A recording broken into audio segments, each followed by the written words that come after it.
окончательно в буме. Надписи дублируются как на английском, так и на китайском языке.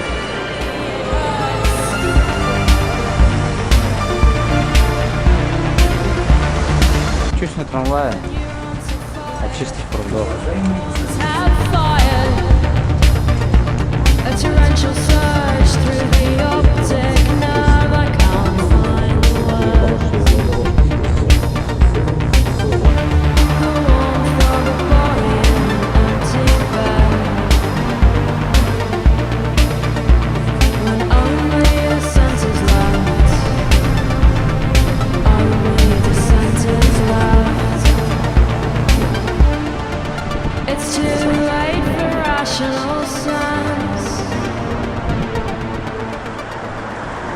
Решил подняться на смотровую площадку с 89-го этажа, посмотреть виды Москвы.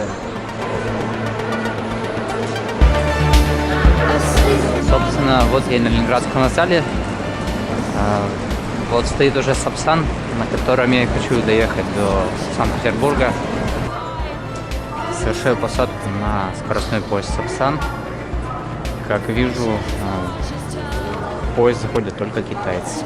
Я один из немногих русских, кто заходит. Видимо, у китайцев этот поезд и бизнес-класс пользуются большой популярностью.